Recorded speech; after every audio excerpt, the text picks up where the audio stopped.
प्रभात के चिंतन में हम सभी जिस बिंदु तक पहुंचे थे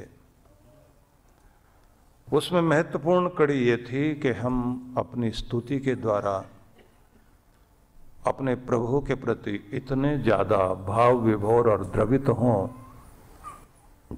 कि हमारे अंदर की जो भाव तरंगे हैं वो परमात्मा से जुड़ने लग जाएं और आपकी कनेक्टिविटी बनने लग जाए।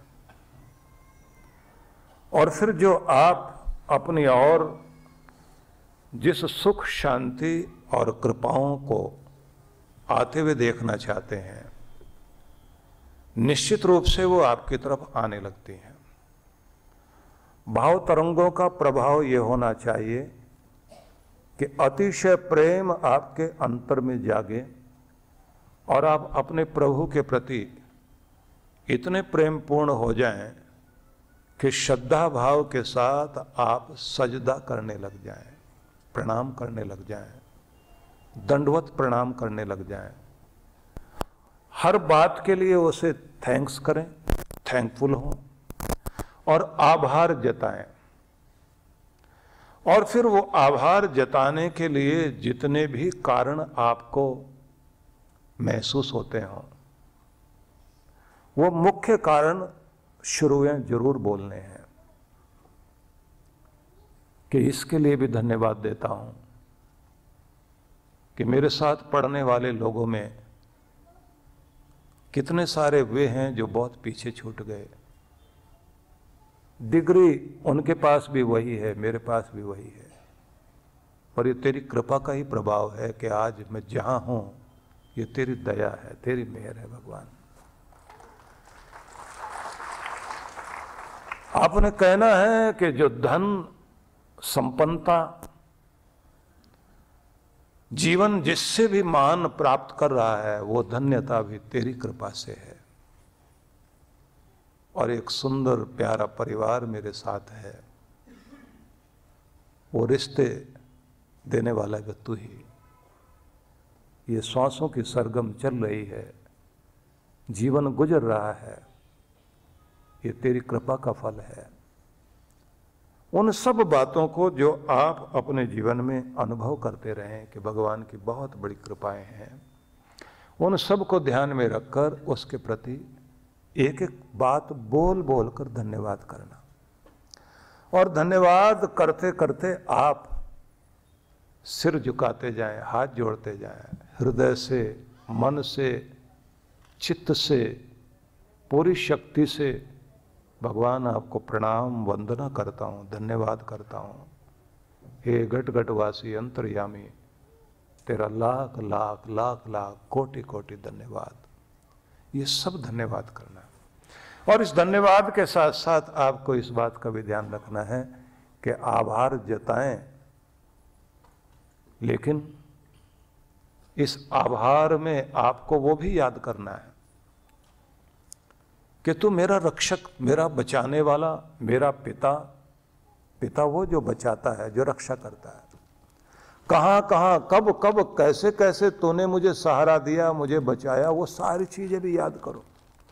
वो दुख के दिन, वो दुख की घड़ियां, वो रुलाती भी घड़ियां, वो आंसुओं से भरी हुई आपकी आंखें, वो दर्द से भरा हुआ आपका दिल, वो बहकते हुए कदम, और वो भी बात कि जब सबने मुंह फेर लिया था फिर से तूने रोशनी दी, अंधेरों में भटकते हुए को फिर से तूने संभाला।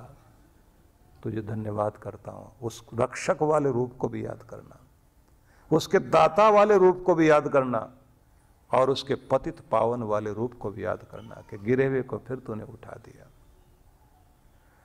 और उस रूप को भी याद करना जो वो कृपालु हो जाए तो नासमझ को भी समझ देता है। जिसकी अंदर की आंखें काम नहीं कर रही थी उसको रोशनी दे दी, अब अक्ल काम करने लग गई। वो जो नसीब बनाता है, नसीब लिखता है, वो नसीब लिखने वाले प्यारे परमात्मा के लिए धन्यवाद करना।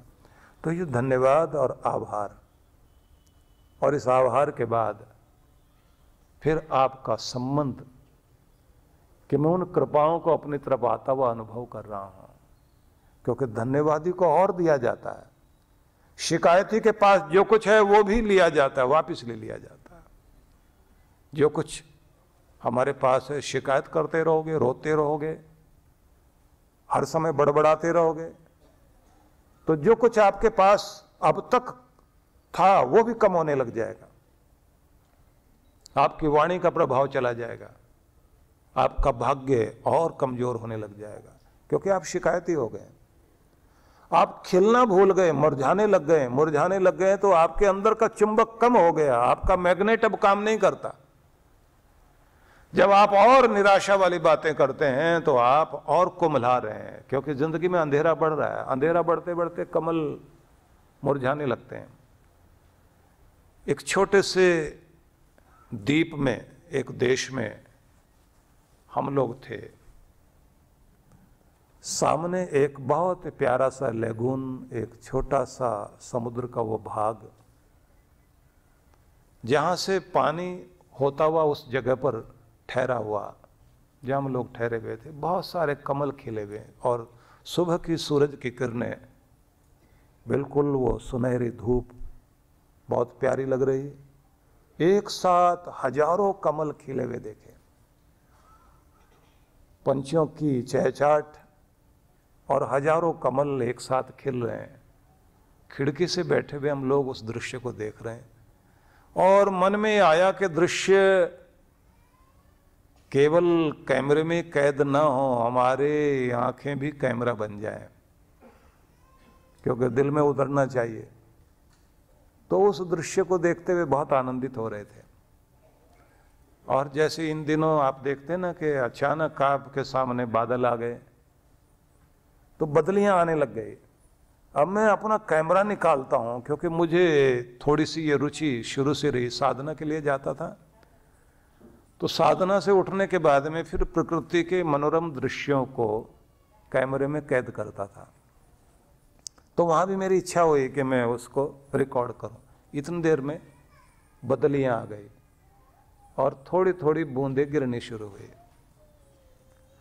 और मैं हैरान हो गया, इतना जल्दी भी कोई फूल अपनी पंखड़ियां बंद करता है। वो फूल ही कुछ अद्भुत थे। कमल के फूल खिलने में भी देर नहीं लगी और एकदम बंद होते जा रहे हैं, एकदम बंद। सूरज की किरणों को देखा तो खिल गए और जैसे ही धूप गई, बादल आ गए, अंधेरा सा छा गया एकदम, वो बंद हो गए। बस आप ये समझ लीजिए कि आपके चमकते हुए मस्तिष्क में जो ऊर्जा थी, जैसे निराशा के बादलों ने उसे ढकना शुरू किया, आपकी किस्मत का कमल और मुरझाने लग जाता, और मुरझाने लग जाता, और मुरझाने लग जाता। और अगर ज्यादा अंधेरा बढ़ा लिया आपने तो सारे फूल मुरझा जाएंगे। जो अभी तक खिलखिलाहट थी ना, वो भी कम हो गई। तो बिल्कुल ये ध्यान रख लेना कि कितनी भी जिंदगी में कमी क्यों ना हो, लेकिन ध्यान कमी में नहीं रहना। आपका ध्यान रहना चाहिए जो है उस पर, और उसके लिए धन्यवाद करना शुरू कर दीजिए, आपके पास और आना शुरू हो जाएगा। दुखद बात यह है कि हम ज्यादातर वहीं केंद्रित रहते हैं जहां हमारा दुख होता है, जहां हमारी कमी होती है, जहां जिस चीज के लिए हम परेशान रहते हैं। आप अपने पांव की छोटी उंगली को कभी ध्यान नहीं देते कि ये भी है। जिस दिन उसमें कुछ थोड़ा सा दर्द हो जाए ना, तब ध्यान जाता, अच्छा ये भी है। और फिर आप उसकी तरफ देखते हैं, अच्छा तुम इतने महत्वपूर्ण हो, चलना ही छुड़ा दिया तुमने तो टेढ़ा कर दिया, चाल टेढ़ी कर दी। तब बार बार ध्यान जाता है आपका कि ये भी है, क्योंकि आपका ध्यान बार बार हट रहा होता है हर चीज से। जैसे ही कोई चीज हाथ में नहीं रहती तब आपका ध्यान उधर की तरफ ज्यादा जाता है। सब चीजें स्वाभाविक रूप से मिल रही हो ना, आपको आसानी से मिल रही हो, तो आपका ध्यान उनसे हट जाता है। लेकिन जैसे ही वो चीज खो जाए फिर ध्यान बहुत जाता है। ये भी होता तो कितना अच्छा होता। जो है उसका आनंद नहीं मनाते हम लोग। जो हमारे पास परमात्मा ने जितना भी दिया, जैसा दिया, उसके लिए धन्यवाद। एक छोटी उंगली के लिए पहले धन्यवाद करना, फिर उससे बड़ी वाली के लिए, और फिर अंगूठे के लिए, पंजे के लिए, पूरे शरीर के लिए, हर अंग प्रत्यंग के लिए जो स्वस्थ हैं आप, हर एक के लिए धन्यवाद करें और कामना भी करें। आप देखें वेदों की जो प्रार्थना है ना, बड़ी अद्भुत है। उन प्रार्थनाओं में एक प्रार्थना ये भी है, तच्चक्षुर्देव हितम पुरस्तात् शुक्रमुच्चरत। उगते हुए सूरज के प्रकाश को देखते हुए 100 वर्षों तक हर प्रभात वेला का आनंद लेते हुए जिए। पश्चिम शरद शब्द, देखने की शक्ति 100 वर्षों तक बनी रहे। शृणुयाम शरद शतम, और सुनने की शक्ति भी 100 वर्षों तक बनी रहे। आप लोग देखते हैं ना कि जैसे जैसे उम्र आगे बढ़ने लग जाती है तो अंदर की ऊर्जा कम होने लग जाती है। आत्मा अपनी शक्तियों को समेट रही होती है। शक्तियां जब समेट रही होती है तो थोड़ी कान के पास की ताकत कम कर दी, तो आप ऐसे करके हैं जी, ऐसे सुन रहे होते हैं। आंख से भी बहुत देख लिया तो इसको भी कम कर दिया जाता है। और बहुत खाने पीने में लगे हुए थे ना, अब आपकी रोटियां भी कम हो गई। घर के लोग कहते पहले तो 4-4 रोटी खाते थे, अब 2 पर उतर आए हो, 1 तक पर आ जाओगे आप। तो भूख में भी कम कर दिया उसने। और कमाल तो ये है कि ये जो जीभ है ना, ये बहुत बोलती थी, बड़ा अधिकार जमाती थी, थरथराने लग जाती है।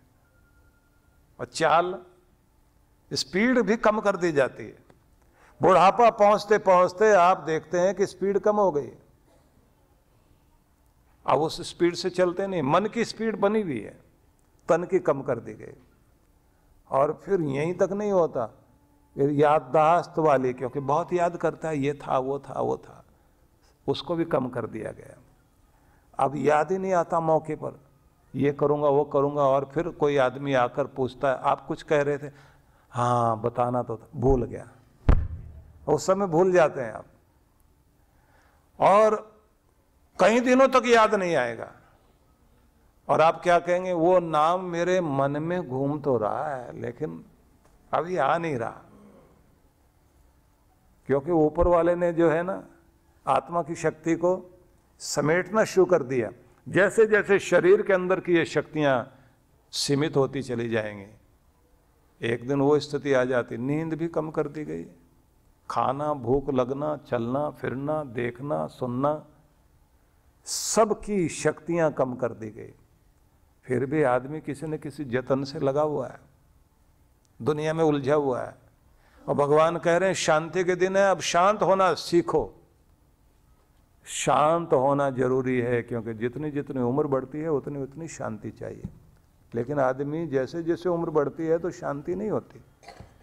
नींद डिस्टर्ब है, मन बेचैन है, प्रसन्नता खो गई, मधुरता खो गई, हर किसी की कमियां दिखाई देती हैं। और हर किसी को राय देने के लिए तैयार, राय साहब बन जाता है, हर एक आदमी को राय देगा, समझाना शुरू कर देगा। और फिर सोचता है कि मैं हित की बात कर रहा हूं, ये सुनते नहीं। तो जब सब कुछ सिमट रहा हो, समझना चाहिए अंतर्मुख होने का समय आ गया। मतलब अभी तक आप एक्सट्रोवर्ट थे, ध्यान बाहर की तरफ ज्यादा था, अब इंट्रोवर्ट हो जाइए। अब ध्यान अंदर लाना शुरू कर दीजिए। जितना जितना ध्यान अंदर जाना शुरू हो जाएगा, अंदर संपदा बढ़ेगी, शांति आएगी, शक्ति आएगी, कृपा आनी शुरू हो जाएगी।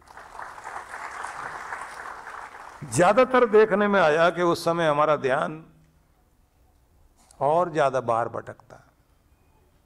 तो शांति अपनाएं तो प्रार्थना है, पश्चिम शरदम शरदा शतम, जीवे में शरदा शतम, 100 वर्षों तक जी भर के जिए, जिंदा दिली होनी चाहिए।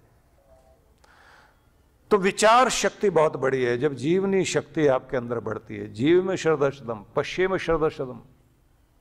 और कमाल की बात तो ये है, शृणुयाम शरदा शतम, 100 वर्षों तक सुनने की शक्ति बनी रहे। लेकिन इसका मतलब क्या होता है? सुनना भी आना चाहिए और बोलना भी आना चाहिए।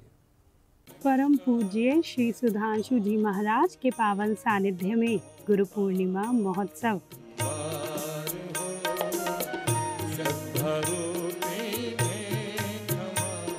दिनांक 24 से 25 जून 2023। कार्यक्रम की रूपरेखा: 24 जून सत्संग सायं 5 से 7 बजे, 25 जून चरण पादुका पूजन, गुरु दर्शन एवं आशीर्वचन प्रातः 9 से 12 बजे। सत्संग स्थल शिवधाम आश्रम पंचकुला। आयोजक विश्व जागृति मिशन पंचकुला चंडीगढ़ मोहाली मंडल। संपर्क सूत्र। आप सभी इस कार्यक्रम में सादर आमंत्रित हैं।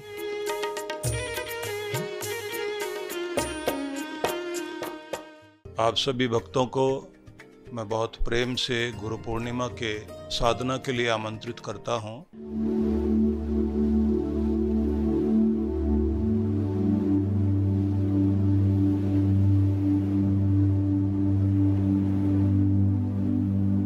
गुरु के दर्शन करने का पुण्य लाभ तो व्यक्ति को मिलता ही है, क्योंकि पूर्णिमा दर्शन करना और पूर्णिमा के अवसर पर आकर के साधना करना और गुरु का आशीष लेना, जिससे हम आत्म विश्लेषण कर सकें, आत्म सुधार कर सकें, नव निर्माण अपने जीवन का कर सकें, और उससे भी कहीं अधिक हमारे ऊपर वह गुरु कृपा हो सके। और उसके बाद इस शक्तिपात का लाभ जरूर लीजिए। तो इसलिए मैं सबको आमंत्रण दे रहा हूँ, आप अवश्य पधारें। आप सभी के लिए मंगल कामना करता हूँ। गुरु पूर्णिमा महोत्सव 30 जून से 3 जुलाई 2023।